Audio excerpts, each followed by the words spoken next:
Gosho, a recitação dos capítulos Robem e Juriô, parte 2. Seja elevado, transforme a sua vida. Se inscreva no canal, ative o seu potencial infinito. Algum dia caísse nos maus caminhos em causa de excessiva cobiça, então o Buda Sakyamuni, o Buda Tarô e os Budas das 10 direções imediatamente seriam culpados de quebrarem o voto que tem sustentado durante a extensão de incontáveis kalpas de nunca dizerem uma mentira. A ofensa deles seria ainda maior do que as desvairadas falsidades e logros de Devadatta ou as ultrajantes mentiras ditas por Kokalika. Porém, como seria possível tal coisa algum dia acontecer? Desse modo, uma pessoa que abraça o Sutra de Lótus está totalmente garantida desses benefícios. Por outro lado, mesmo que a pessoa não cometa um único ato mau em toda a sua existência, e em vez disso observe os 5 preceitos, os 8 preceitos, 10 preceitos, os 10 bons preceitos, os 250 preceitos, os 500 preceitos, ou um número incontável de preceitos, ainda que possa aprender todos os sutras de memória, faça oferecimentos a todos os outros Budas e Bodhisattvas e acumule mérito imensurável. Se, no entanto, falhar em colocar sua fé no mesmo, mas considerar que este se encontra no mesmo nível que os outros sutras e ensino dos outros Budas, ou se reconhecer sua superioridade, mas se dedicar constantemente a outras disciplinas religiosas, praticando o Sutra de Lótus somente de tempos em tempos, ou se ela associar em termos amistosos a sacerdotes da Nembutsu que não acreditam no Sutra de Lótus e ao mesmo tempo caluniam a lei, ou se pensar que aqueles que insistem que o Sutra de Lótus não se adequa à capacidade das pessoas na era posterior não são culpados de nenhuma falta. Então, todo o mérito de incontáveis atos bons que realizou durante o curso de sua vida subitamente desvanecerá. Além disso, os benefícios resultantes de sua prática do Sutra de Lótus ficará por algum tempo obscurecido e ela cairá na grande cidadela do inferno Aviti, tão certamente quanto a chuva cai do céu ou as rochas ruem dos picos aos vales. Entretanto, mesmo que a pessoa possa ter cometido os 10 maus atos ou os 5 pecados cardeais, contanto que não vire suas costas ao Sutra de Lótus, sem dúvida renascerá na terra pura e atingirá o estado de Buda em sua próxima existência.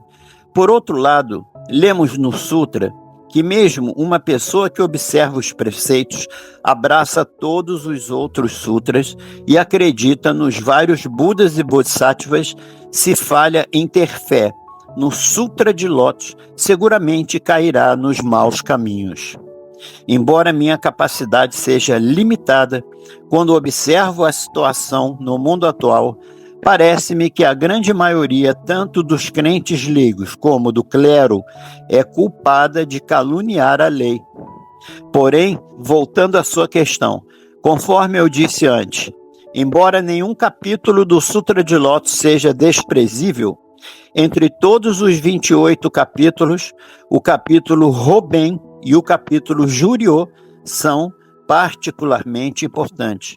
Os capítulos restantes são todos, de certo modo, os ramos e as folhas desses 2 capítulos. Portanto, para sua recitação regular, eu recomendo que pratique a leitura das partes em prosa dos capítulos Robem e Juriô.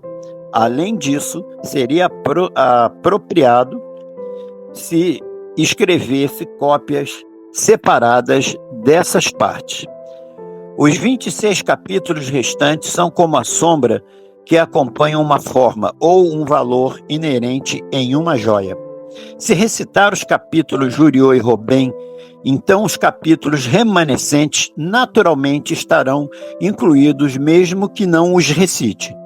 É verdade que os capítulos Yacu e Devadatta tratam especificamente da consecução do estado de Buda ou do renascimento na Terra Pura por parte das mulheres. Porém, o capítulo Devadatta é um ramo e folha do capítulo Robém, e o capítulo Yaku é um ramo e folha dos capítulos Robém e Juriô. Portanto, deve recitar regularmente esses dois capítulos, o Robém e o Juriô. Quanto aos demais, a senhora pode realizá-los de tempos em tempos, quando tiver um momento de lazer. Além disso, em sua carta, a senhora diz que, vezes por dia, curva-se em reverência aos 7 caracteres do Daimoku, e que todos os dias repete as palavras Namu Ichijo Myoden 10.000 vezes. Contudo, nos períodos menstruais, abstém-se de ler o sutra. A senhora pergunta se é aceitável recitar o Daimoku e o Namu Ichijo Myoden estar diante do objeto de adoração em tais ocasiões. Também indaga se deve abster-se de ler o sutra durante seu período menstrual, ou caso contrário, quantos dias após o final de seu período deve esperar antes de retomar a recitação do sutra. Esse é um assunto que preocupa todas as mulheres e a respeito do qual sempre inquirem. Em épocas passadas, também encontramos muitas pessoas dirigindo-se a essa questão referente às mulheres. Entretanto, como os ensinos sagrados propostos pelo Buda no curso de sua existência não tocam nesse ponto, ninguém conseguiu oferecer uma prova escritural clara na qual se possa basear uma resposta. Em meu próprio estudo dos ensinos sagrados, embora encontre proibições patentes contra a impureza de certos atos sexuais, ou o consumo de carne, ou o vinho, ou os 5 alimentos picantes em dias específicos do mês, jamais me deparei com qualquer passagem nos sutras ou tratados que fale de impedimentos ligados à menstruação. Enquanto o Buda encontrava-se no mundo, muitas mulheres, na aurora de suas vidas, tornaram-se freiras e devotaram-se à lei budista, mas elas nunca foram evitadas por causa de seu período menstrual. A julgar a partir disso, eu diria que a menstruação não representa nenhum tipo de impureza proveniente de uma causa externa. É simplesmente uma característica do sexo feminino, um fenômeno relacionado com a perpetuação da semente do nascimento e morte, ou, num outro sentido, poderia ser considerada como um tipo de doença cronicamente periódica. No caso das fezes e da urina, embora essas sejam substâncias produzidas pelo corpo, contanto que a pessoa siga hábitos de higiene, não há proibições especiais relativas às mesmas a serem observadas. Com certeza, o mesmo deve valer com referência à menstruação. É por isso que, penso, não ouvimos falar de regras específicas quanto a impedimentos pertinentes ao assunto na Índia ou China. O Japão, contudo, é a terra dos deuses, e é próprio desse país o fato de, apesar de os Budas e Bodhisattvas terem se manifestado aqui na forma de deuses, esses deuses, por mais estranho que pareça, não se adequam aos sutras e tratados. Entretanto, se alguém vai contra os mesmos, é provável que atraia punição real. Quando averiguamos minuciosamente os sutras e tratados, constatamos que há uma doutrina chamada preceito Suihobini, que corresponde a esses casos. O ponto principal desse preceito é, contanto que não envolva nenhum ato seriamente ofensivo, mesmo que a pessoa se aparte dos ensinos num grau pequeno, deve evitar de ir contra os modos e costumes do país. Esse é um preceito exposto pelo Buda, porém parece que alguns homens sábios, não conscientes desse fato, clamam que, como os deuses são seres semelhantes a demônios, são indignos de reverência. E através de insistirem na correção de suas ideias, parece que eles imprimem danos na fé de muitos crentes. Se agirmos conforme esse preceito de Zuiho Bini, então, uma vez que os deuses do Japão, em muitos casos, desejaram que fossem observadas proibições referentes ao período de menstruação, as pessoas nascidas nesse país provavelmente fariam bem em estar conscientes dessas proibições e em honrá-las. Contudo, não acho que tais proibições devam interferir nas devoções religiosas diárias de uma mulher. Eu presumiria que, para começar, são pessoas que nunca tiveram fé alguma no Sutra de Lotus, que lhe dizem o contrário. Elas estão tentando achar algum modo para fazê-la parar de recitar o Sutra, mas acham-se incapazes de apontar isso diretamente e aconselhá-la a deixar o Sutra de lado. Assim, usam o pretexto de impureza corporal para tentarem distanciá-la do mesmo. Elas a intimidam, afirmando que, se continuar com suas devoções regulares durante o período de mácula, estará tratando o Sutra com desrespeito. Dessa maneira, pretendem persuadi-la a cometer uma falta.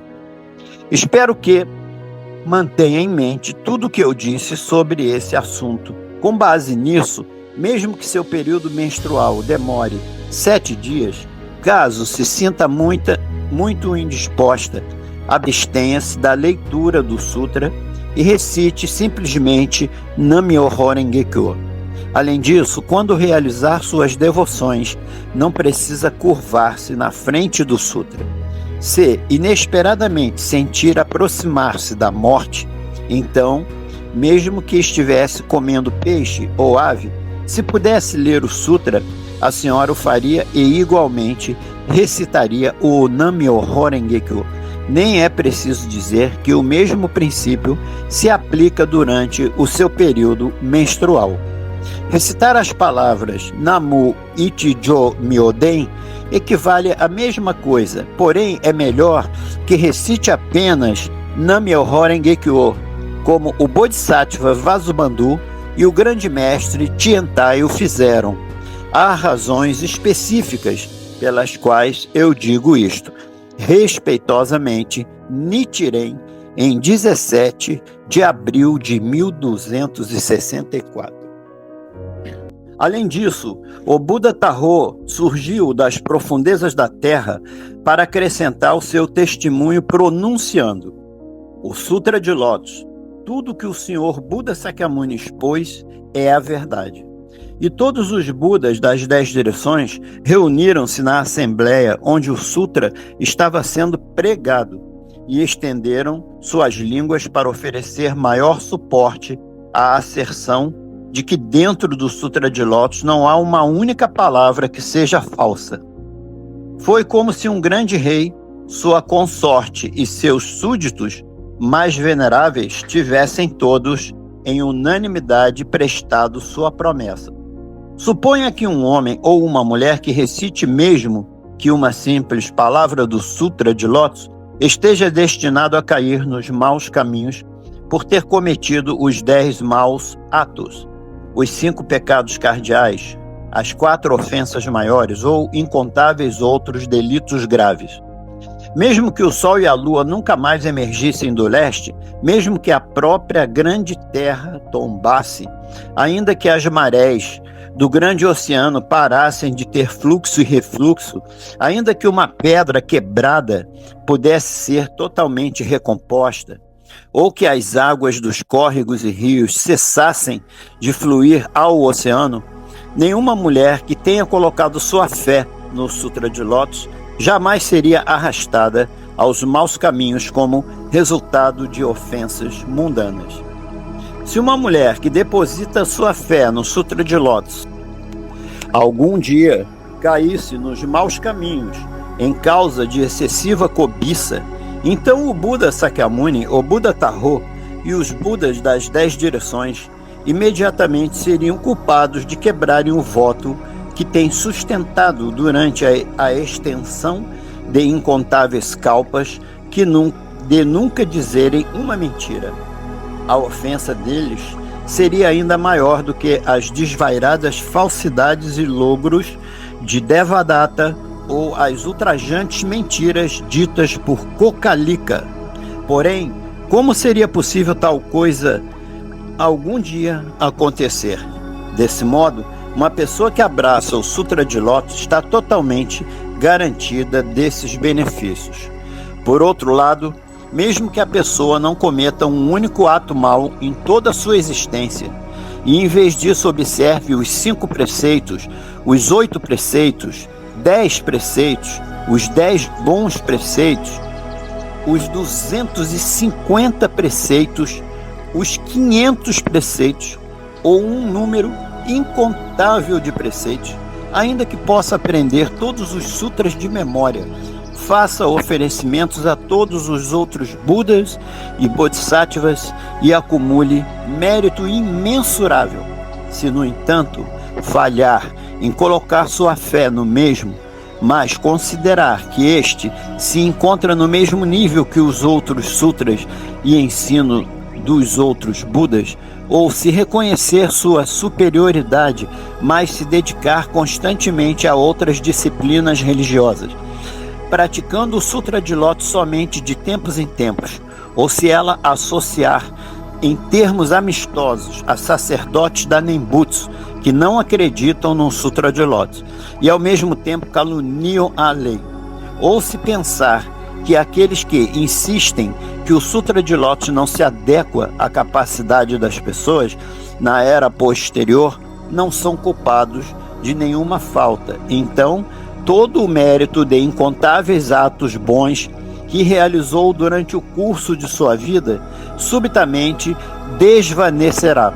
Além disso, os benefícios resultantes de sua prática do Sutra de Lótus ficará por algum tempo obscurecido e ela cairá na grande cidadela do inferno Aviti, tão certamente quanto a chuva cai do céu ou as rochas ruem dos picos aos vales.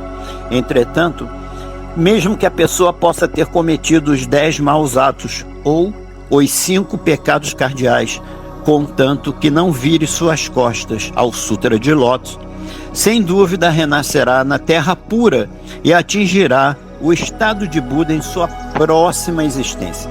Por outro lado, lemos no Sutra que mesmo uma pessoa que observa os preceitos, abraça todos os outros sutras e acredita nos vários Budas e Bodhisattvas, se falha em ter fé no Sutra de Lótus, seguramente cairá nos maus caminhos. Embora minha capacidade seja limitada, quando observo a situação no mundo atual, parece-me que a grande maioria, tanto dos crentes leigos como do clero, é culpada de caluniar a lei. Porém, voltando à sua questão, conforme eu disse antes, embora nenhum capítulo do Sutra de Lótus seja desprezível, entre todos os 28 capítulos, o capítulo Roben e o capítulo Juriô são particularmente importantes. Os capítulos restantes são todos, de certo modo, os ramos e as folhas desses 2 capítulos. Portanto, para sua recitação regular, eu recomendo que pratique a leitura das partes em prosa dos capítulos Roben e Juriô. Além disso, seria apropriado se escrevesse cópias separadas dessas partes. Os 26 capítulos restantes são como a sombra que acompanha uma forma ou um valor inerente em uma joia. Se recitar os capítulos Juriô e Roben, então os capítulos remanescentes naturalmente estarão incluídos mesmo que não os recite. É verdade que os capítulos Yaku e Devadatta tratam especificamente da consecução do estado de Buda ou do renascimento na Terra Pura por parte das mulheres. Porém, o capítulo Devadatta é um ramo e folha do capítulo Robem. E o capítulo Yakul é um ramo e folha dos capítulos Robem e Juriô.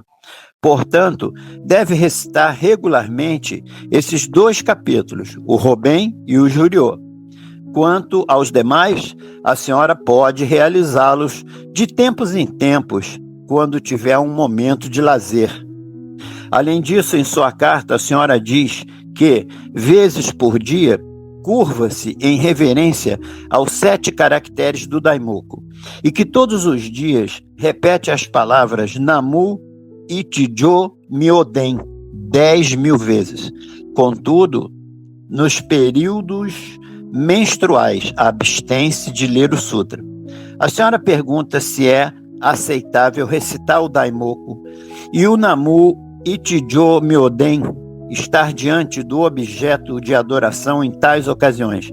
Também indaga se deve abster-se de ler o sutra durante seu período menstrual, ou caso contrário, quantos dias após o final de seu período deve esperar antes de retomar a recitação do sutra. Esse é um assunto que preocupa todas as mulheres e a respeito do qual sempre inquirem. Em épocas passadas, também encontramos muitas pessoas dirigindo-se a essa questão referente às mulheres. Entretanto, como os ensinos sagrados propostos pelo Buda no curso de sua existência não tocam nesse ponto, ninguém conseguiu oferecer uma prova escritural clara na qual se possa basear uma resposta. Em meu próprio estudo dos ensinos sagrados, embora encontre proibições patentes contra a impureza de certos atos sexuais, ou o consumo de carne, ou o vinho, ou os 5 alimentos picantes, em dias específicos do mês, jamais me deparei com qualquer passagem nos sutras ou tratados que fale de impedimentos ligados à menstruação. Enquanto o Buda encontrava-se no mundo, muitas mulheres, na aurora de suas vidas, tornaram-se freiras e devotaram-se à lei budista. Mas elas nunca foram evitadas por causa de seu período menstrual. A julgar a partir disso, eu diria que a menstruação não representa nenhum tipo de impureza proveniente de uma causa externa. É simplesmente uma característica do sexo feminino, um fenômeno relacionado com a perpetuação da semente do nascimento e morte, ou, num outro sentido, poderia ser considerada como um tipo de doença cronicamente periódica. No caso das fezes e da urina, embora essas sejam substâncias produzidas pelo corpo, contanto que a pessoa siga hábitos de higiene, não há proibições especiais relativas às mesmas a serem observadas. Com certeza, o mesmo deve valer com referência à menstruação. É por isso que, penso, não ouvimos falar de regras específicas quanto a impedimentos pertinentes ao assunto na Índia ou China. O Japão, contudo, é a terra dos deuses, e é próprio desse país o fato de, apesar de os Budas e Bodhisattvas terem se manifestado aqui na forma de deuses, esses deuses, por mais estranho que pareça, não se adequam aos sutras e tratados. Entretanto, se alguém vai contra os mesmos, é provável que atraia punição real. Quando averiguamos minuciosamente os sutras e tratados, constatamos que há uma doutrina chamada preceito Zuihobini, que corresponde a esses casos. O ponto principal desse preceito é: contanto que não envolva nenhum ato seriamente ofensivo, mesmo que a pessoa se aparte dos ensinos num grau pequeno, deve evitar de ir contra os modos e costumes do país. Esse é um preceito exposto pelo Buda. Porém, parece que alguns homens sábios, não conscientes desse fato, clamam que, como os deuses são seres semelhantes a demônios, são indignos de reverência. E através de insistirem na correção de suas ideias, parece que eles imprimem danos na fé de muitos crentes. Se agirmos conforme esse preceito de Zuihobini, então, uma vez que os deuses do Japão Em muitos casos, desejaram que fossem observadas proibições referentes ao período de menstruação. As pessoas nascidas nesse país provavelmente fariam bem em estar conscientes dessas proibições e em honrá-las. Contudo, não acho que tais proibições devam interferir nas devoções religiosas diárias de uma mulher. Eu presumiria que, para começar, são pessoas que nunca tiveram fé alguma no Sutra de Lotus, que lhe dizem o contrário. Elas estão tentando achar algum modo para fazê-la parar de recitar o Sutra, mas acham-se incapazes de apontar isso diretamente e aconselhá-la a deixar o Sutra de lado. Assim, usam o pretexto de impureza corporal para tentarem distanciá-la do mesmo. Elas a intimidam, afirmando que, se continuar com suas devoções regulares durante o período de mácula, estará tratando o Sutra com desrespeito. Dessa maneira, pretendem persuadi-la a cometer uma falta. Espero que mantenha em mente tudo o que eu disse sobre esse assunto. Com base nisso, mesmo que seu período menstrual demore 7 dias, caso se sinta muito indisposta, abstenha-se da leitura do Sutra e recite simplesmente Nam-myoho Renge-kyo. Além disso, quando realizar suas devoções, não precisa curvar-se na frente do Sutra. Se inesperadamente sentir aproximar-se da morte, então, mesmo que estivesse comendo peixe ou ave, se pudesse ler o Sutra, a senhora o faria e igualmente recitaria o Nam-myoho Renge-kyo. Nem é preciso dizer que o mesmo princípio se aplica durante o seu período menstrual. Recitar as palavras Namu Ichijo Myoden equivale à mesma coisa, porém é melhor que recite apenas Nam-myoho Renge-kyo, como o Bodhisattva Vasubandhu e o grande mestre Tiantai o fizeram. Há razões específicas pelas quais eu digo isto.